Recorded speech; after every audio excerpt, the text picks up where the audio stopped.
Hello everyone, my name is Tim Kugler, and today I'll be chatting with Dave Wiens, the Executive Director for Gunnison Trails, a nonprofit trail advocacy group located here in Gunnison, Colorado. Thanks, Dave, for taking the time to chat with me. Sure. One of the first questions I wanted to ask you is maybe to tell our audience a little bit about yourself and why you started Gunnison Trails, and a little bit of history about the organization. Sure. Well, having moved to Gunnison in the mid-'80s and I got into mountain biking, I soon started exploring the public lands around Gunnison and the trails that were available, so I became involved in trail advocacy almost from the beginning.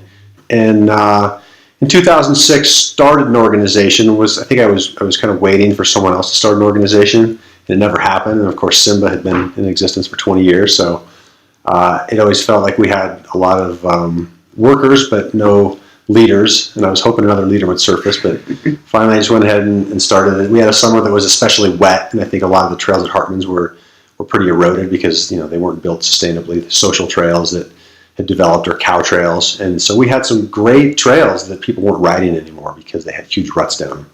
I thought that was kind of a crime, so just put together this group, registered with the state. That's as simple as it is. I thought I had a nonprofit. I realized that it's actually a little harder than that, but that took a few years to figure that out. But we started maintaining trails and working with land managers, and quickly learned that education is a big part of it, and establishing that email list so that we can communicate with trail users around the valley.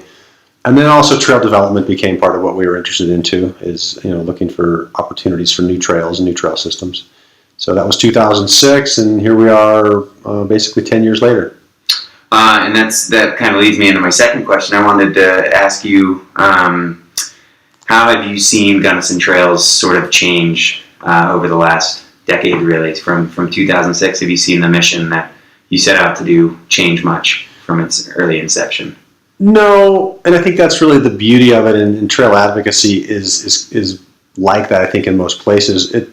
Initially, it was maintaining, and very quickly it was education and trail development. So those three things came to the surface almost right away, and that part of our mission hasn't changed. Every organization has to kind of decide where they're going to focus, and we focus on the public lands close to Gunnison. So I guess by default, we're going to be working more with the BLM than anybody else. So we've got a great relationship with the BLM, and the most important part I see is just the relationship building that we've been able to do over the years. Sounds like you work a lot with the BLM. Can you elaborate at all on what your working relationship with them is like on a summer schedule kind of thing? Yeah, well, now with Christy Murphy and Jim Lovelace, and then they have a new field office manager, Elijah Waters, and I'm getting to know him. But Christy and Jim, I've worked with them for a number of years now, so it's really we're good friends. We're colleagues. We work together. We do a lot of planning together. They call me when they could use some help in certain areas. I'll call them and lean on them for certain things. We do a lot of collaboration, primarily in the Hartman Rocks area. That's where most of our work is. But there's a lot of planning in the Signal Peak area right now, and anything else that I can help them out with. But it was interesting. It was Arden Anderson initially, and there was a few different field office managers, and the field office manager is the lead at the office here, and getting to know him or her is very important. And then when new leadership comes in, when Brian St. George came in, Arden was on his way out retiring, and Christy Murphy was brand new, and Jim Lovelace, I was just getting to know him. So a lot of progress that I felt like I had made with Arden, suddenly I felt like we kind of fell back to square one a little bit. And when someone new comes in, you've got to regain that trust sometimes. You mentioned, obviously, the difficulty of when there's a new management position, someone comes in new to a management position here. What are some of the other hurdles that you've sort of had to struggle with in sort of you being the face of Gunnison Trails and needing to work cooperatively with these land agencies? Well, luckily there hasn't been a ton of turnover. It was what happens is between land managers or between field office supervisors, you'll get interims. So they'll be here for 3 months or something, and it's almost as if I've never got to know them very well, because you're kind of waiting for that permanent position to come in. You don't want to create a relationship with someone and do a whole bunch of work that may then just be gone as there's another transition. But one of my biggest lessons has been that these folks aren't focused solely on what you're interested in. They've got huge jobs, and recreation and trails might be one tiny part, but they have a whole bunch of other things going on. But at the same time, you want to be persistent, and just a quality, trustable partner. The trust is really important.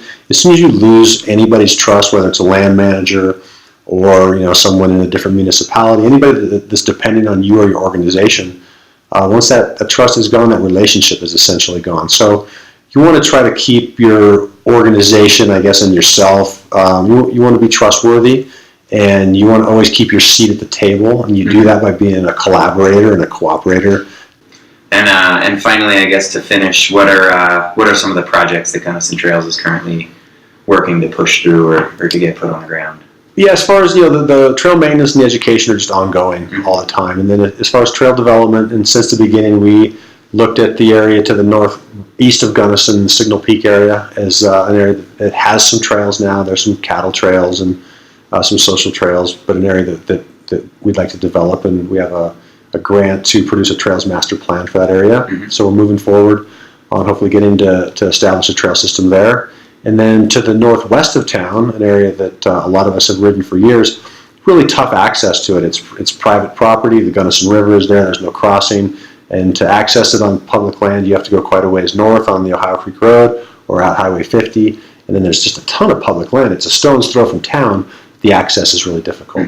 If we were able to get across the river from the city-owned Van Tile Ranch, the BLM is right there. So we would love to put a bridge across that river and have a trailhead northwest of Gunnison, right basically in the city limits, that could eventually be single track all the way up to Mill Creek and into the West Antelope Creek area. Yeah.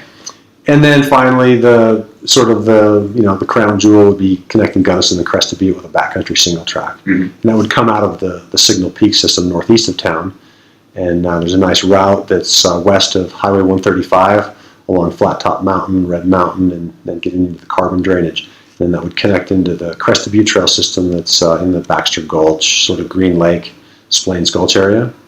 So, those three things are what we've been working on since 2006, and that hasn't really changed. Yeah. So Signal Peak is the one that's the closest right now, and but there's always talk of the other systems, and you just never know when the stars are going to align, and there's going to be some sort of I guess, desire out there on the part of land managers or other influential people to see some of these things happen. Sounds like you've got your work cut out for you for the foreseeable future. Yeah. Well, thanks, Dave. Thanks for taking the time to chat with us. You bet. Yeah. Once again, that was Dave Wiens of Gunnison Trails giving us a little insight into his work involving trail advocacy, the importance of collaborative approaches in land management, as well as the personal relationships he has formed over the years, specifically with the Bureau of Land Management. For more information, you can access the Gunnison Trails website at gunnisontrails.com. Thanks for watching.